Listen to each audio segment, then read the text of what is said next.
Hello music lovers, welcome to my channel. My name is Caeser Pink. Let your mama down. Let your mama down. Let your mama down. Baby, please. Today I have a special guest with me. What's your name again? Maybe Cindy. Cindy? Wait, that's not right. What is it? Heather? Is it Heather? Hi. Hi, this is Heather, my wife, my beloved. Oh, yeah, because he's saying that on camera. The woman of my dreams. Today we're gonna look at the song After Destruction by the Mexican group Descartes and Kant. Yeah. But first, please like and subscribe.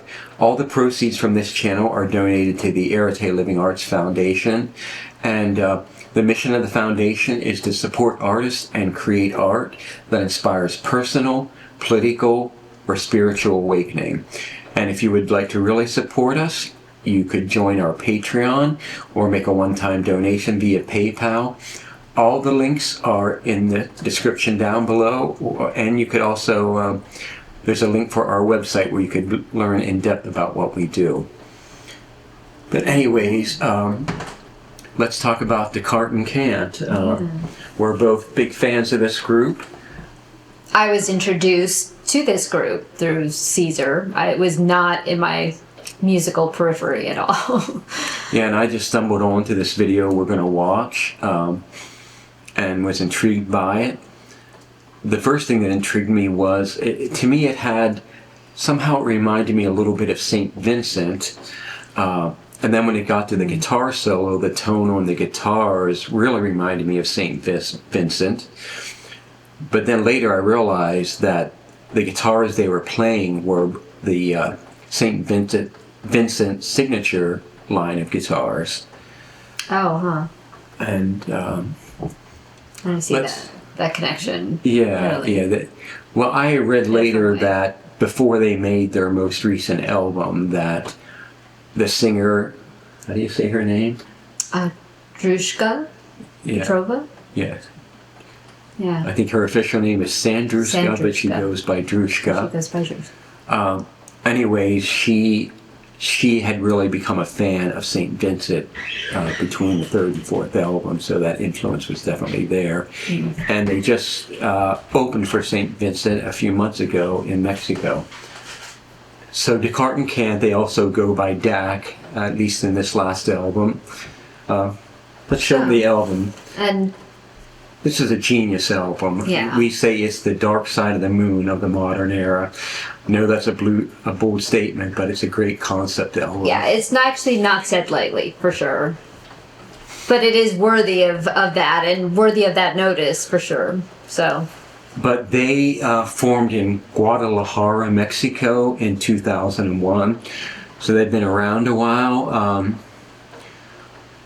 I guess they've had some success in Mexico, but they're really trying to go worldwide. They're touring, playing small venues, small audiences, but they're really a great group. They're building a fan following, people like ourselves who became fans after listening to several different albums. This is one of their later albums. Is their most recent. They have 4 albums out. Do you want to tell them about the concept of the album? So the comparison between Dark Side of the Moon and DAC comes from this going through this journey that they musically kind of take you through. It's talking about first of all, one of the characters is a computer, and it's talking to the audience about going through these different programs, and it covers a lot of things psychologically, economically.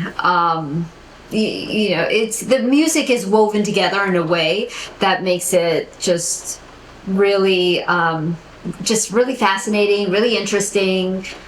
So, I mean, the computer program is supposed to be a self-help program. yeah. So when they performed it live, they had the computer on stage with them, and the singer would go to the computer and interact with it, and you would see this computer screen up in video behind them. Yeah.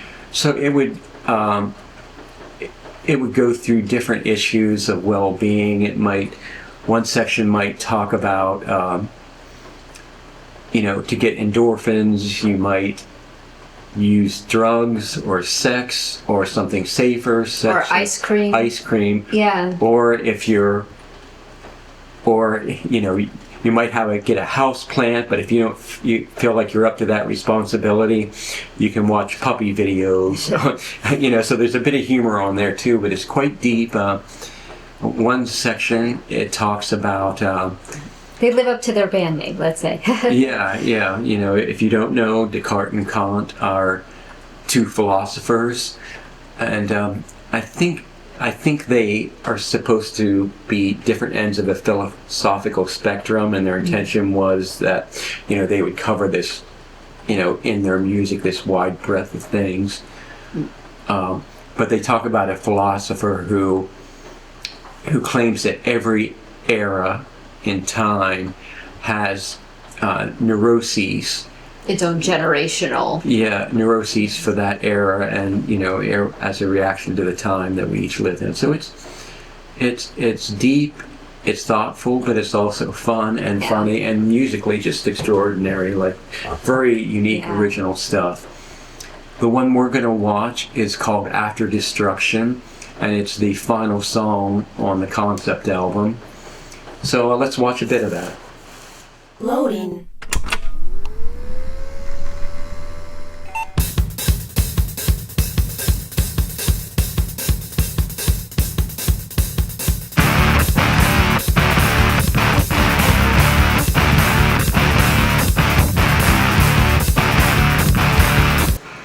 And I do want to comment that just stylistically, like this is something that is already something that's unique, and love their costumes. Like they're like Captain Kirk, Star Trek kind of. Well, a lot of people in the responses to the video comment on the bass player, saying that they'll say things like, "Oh, it's so great that they have a Romulan in the band," or a Vulcan, right? Or a Vulcan, whatever Dr. Spock is. But We are uncertainty. Searching for certainty. If the world wants to break us free.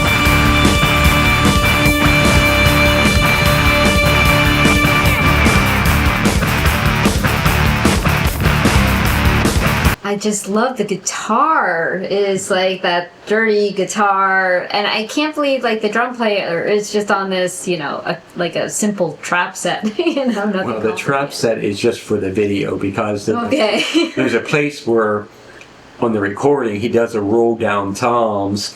For the video, he just stays in the snare. Okay. So So it's for show, kind of. yeah, to simplify the video. But live, he had a few more drums on there.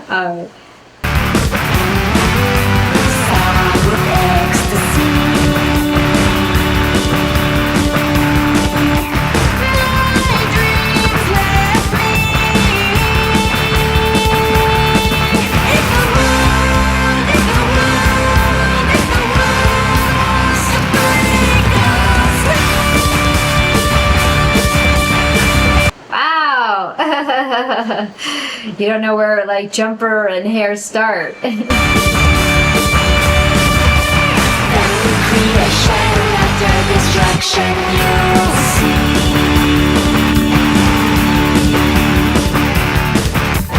Every creation after destruction, you'll see.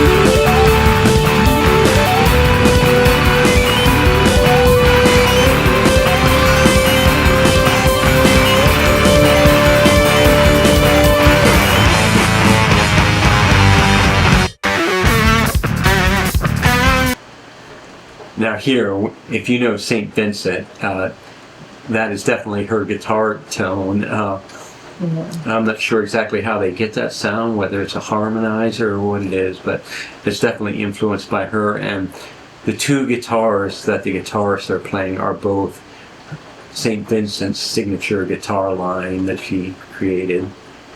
Yeah, and talk about that chorus, you know, there'll be creation after destruction. And that's like the underlying theme of this song.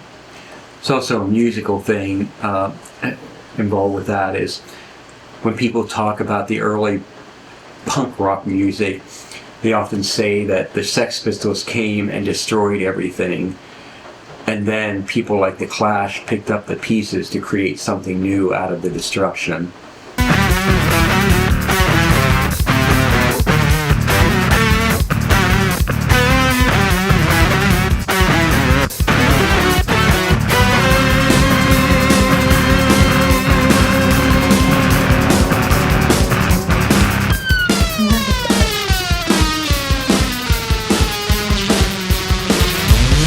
Yeah, that's pretty cool with the whole, there's like this tension, you know, dueling guitars. I love the choreography. It's, in some ways it seems like an outdated, cheesy thing for rock, but it's so much fun and so fun to watch. Yeah. And I think it's interesting, there was just a moment that passed where the two women are looking at each other and you like think like, oh, is this a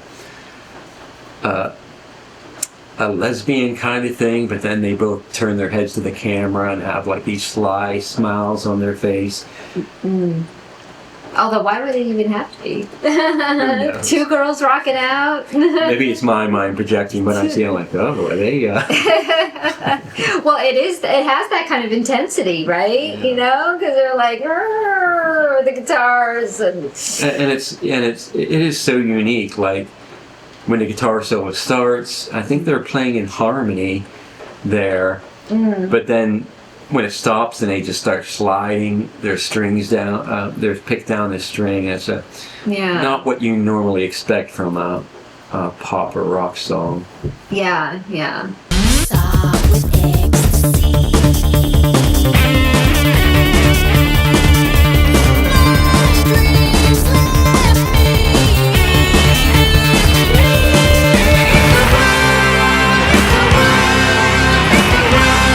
I just have to say, this is just, you know, this whole kind of computerized theme, and it's so fun to watch it visually take place with the background of what they're trying to project. When it goes into that third verse, it suddenly switches into more of an electronic song with an electronic rhythm under it. Yeah. Now these blue balls over their head, they call those enlightenment bubbles or enlightenment balls. And in the live concert, after they went through the entire concept album, they put those on, so I guess it meant that they achieved some enlightenment from their journey. Yeah. But it's all very fun and thought-provoking. Yeah.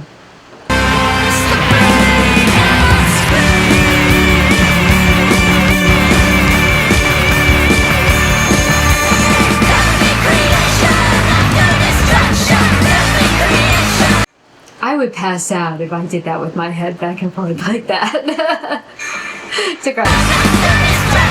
There will be creation after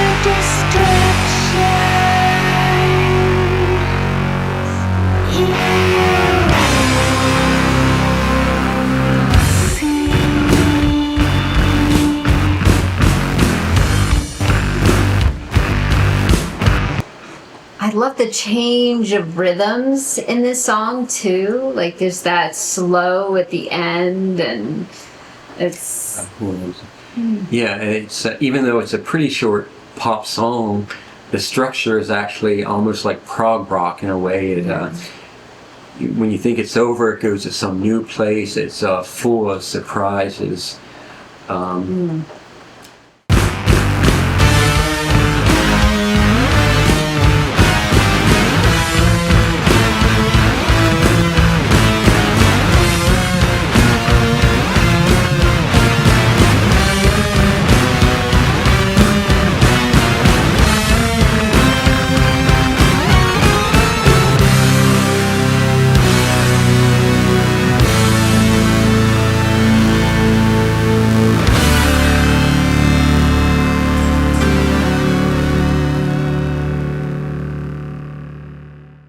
Goodbye, user. Yeah, so at the beginning and end, you just hear a couple words from the computer, but on the album there are longer segments with the computer. Now, does it have the band names listed on there? So guitar, synthesizers, programming, Mimo Ibarra. Bassist, Anna Christina Mo. And then guitar synthesizers, Jorge Chavez. And percussion, Daphne Carballo. Huh. It's a little confusing. I think Yeah. some of those aren't the people of the touring band or even... No, it is all of these folks. I don't know. Yeah. Well, anyways, but that song is also the second to last song on the B on an album. It would be the B side. But yeah, it's like the kind of last song. So it's like this, almost like you've seen the end of the journey. So there's a whole bunch of songs at the beginning of the journey that kind of take you through to this point to, this particular song. But I think this song is almost maybe not the happy ending, but the positive ending, because the album takes you through a lot of sort of dark places, but at the end this song is the one that gives you some hope. not dark places, but I would say places where you need to be maybe a little reflective or more reflective. Now, we saw them, what was it, a few months ago, maybe 6 months ago, Yeah. at a tiny little club called The Meadow in Brooklyn. The Meadows. Meadows. Yeah. And, when you discover somebody online, you don't know really how big they are or, whether they're big stars really in their own land or not. So we get to this club. It seemed like it was in the middle of nowhere in Brooklyn. They don't have any food, so we go out to the taco truck that's parked in front. And it was kind of a chilly night. Was that in the spring? Or Yeah, I can't it must remember. have been earlier. I think it was earlier. But Anyways, we're waiting for our food, and I'm just like kind of pacing around the sidewalk, and I see this girl with blue hair go by, and suddenly I'm like, oh, that's the guitar player. I yelled, hey, we love you. And then I look up the street, and the other three are there, and they were just so cool. They took pictures with us, and yeah, it was a nice moment of serendipity, and because we were really getting into this album at that point, Yeah. and just really loved it. So we were happy to meet them in person, let them know that we appreciated them and their music. So. and Drushka, the singer, they're from Mexico, and the chill, she was kind of like holding herself and seemed, I think she even commented on how cold it was. But after we met them and took pictures and stuff, she said, oh, I wasn't very up for tonight's performance, but after meeting you guys, we're excited for it. Yeah. So that was really nice. Yeah, happy to impart that energy. Boy, did we get it back like 100-fold, because the performance that evening was incredible. It really was. And unfortunately, there were only about 12 people in the audience. No, which, I would say it was more like 20, 30, between 20 and 30 people. But it wasn't like as well attended. There were a lot of bands that night as well. And so they were also supporting. Yeah. But it was a great show. We loved it. and it was great for us that it was a small audience, but, Yeah. maybe not so great for them. And it was funny, somebody posted a video from that show, and in the video, Drushka came out of off the stage and was dancing in the audience. When I watched the video, I saw Susquehanna. That's my daughter. I saw Heather dancing with her in the video. That was really fun. Yeah. They came out into the audience. They really fed off of our energy in the audience. It was a fantastic show. I mean, I hope they come back to New York so that even more people can experience either this album in its entirety or whatever project they're working on. They are incredible musicians, so I can't wait to see And the next what's time they ahead. come, we're going to do our part to get people there, pestering our friends to go. Yeah. Another notable thing that happened during the show was the bass player crawled up on top of the drummer's bass drum and was standing there. No, he didn't crawl. He jumped. He jumped. He jumped. But then he fell back down backwards. He was all right, luckily, but he really tangled up the singer's. Yeah. I don't know what he There had. was just a technical glitch in the show. Nothing that But no yeah, they- rocker can't. They had the manager came up and helped her get her cables untangled and working Yeah. again. Yeah. But and Drushka has a very unique voice. Well, and the lyrics in her other songs and in these other songs as well are just really, it just has this very interesting perspective. It is kind of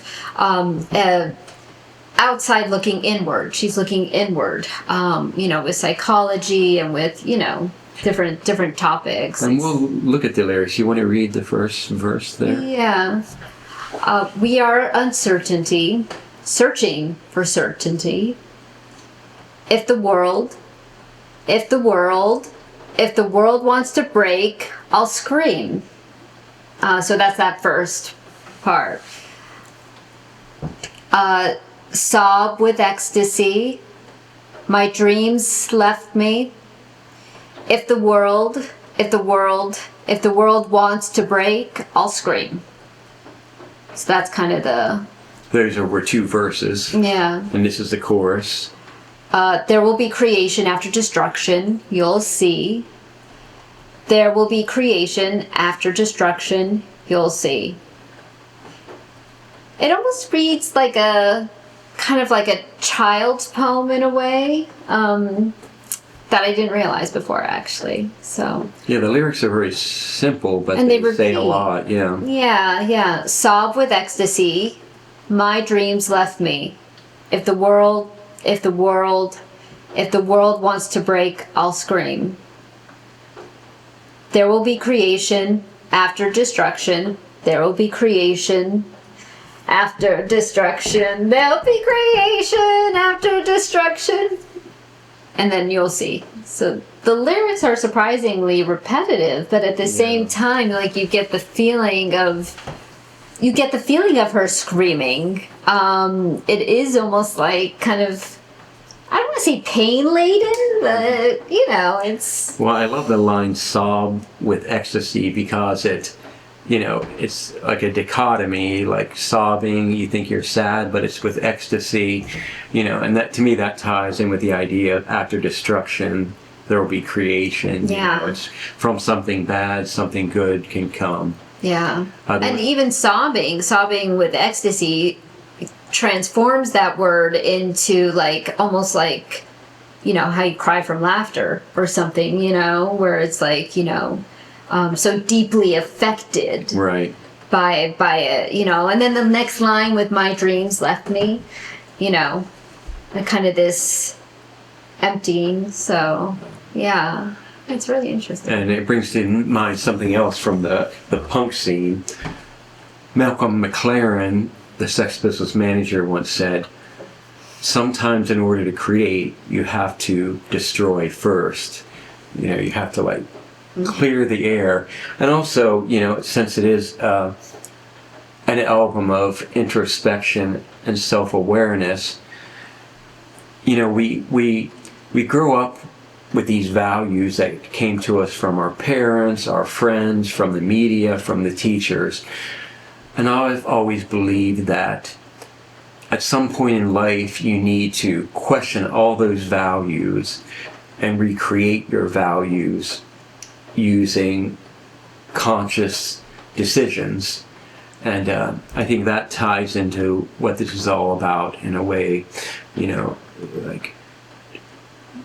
If you have all these neuroses, you have to kind of destroy everything and start fresh and build yourself up in a better way.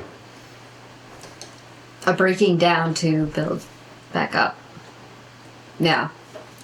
A little bit more about our experience. After the show, we went and, tried to support the merch table as much as we could. Yeah. Got posters and t-shirts, got them all signed. I've never told anybody that I thought they were a genius before. And it's not something I would say lightly, but No. but and I said it, I tried to not make it a big thing that would embarrass her, but I leaned down and whispered in Drushka's ear, "I think you're a genius," and We think you're a genius, but I think it really is the entirety of the band. Like, she definitely offers like this super like unique, strong perspective in the lyrics, and the band definitely helps create this like kind of very unique sound. But it's rock, it's punk, it's all kinds of. It's musical theater at times too. They really, really do a lot of different styles musically. Yeah. But what she was saying, you have this with a lot of bands like Pink Floyd and Talking Heads, where you have one person who's like the conceptual thinker that puts it all together, but yet each member of the band brings something that is vital to the sound they create, and they're very much in that vein, I think, where Drushka is she's a conceptual thinker, but they all play an important role in creating what they actually are. And they probably all actively collaborate. Like, we don't know their musical process, but I mean, this is definitely an album worth listening from beginning to end. It could, because that's where it will take you along the true journey and understanding of this album. Like, we just chose one song, but because we love it's great, it rocks out, and it's got that St. Vincent guitar. That dirty guitar is great. And in a way, the concept album makes it something from something that's been forgotten in rock music, and sorely forgotten in my opinion, because we live in an era of streaming where you have one song you like, you just listen to that. A lot of people have forgotten the idea that the album is a artistic statement in its own, of its own, as opposed to that all the individual songs, the way they're ordered, the way the ideas come together, is a whole nother statement. And this is an album that takes that idea and does that to the fullest. Yeah, for sure. So, well, For sure. thank you for visiting our channel. If you haven't heard Descartes Kant, check them out. It's worth it. It's you will reap the rewards of taking the time to engage with it. Hope to see you soon. Thank you. Bye.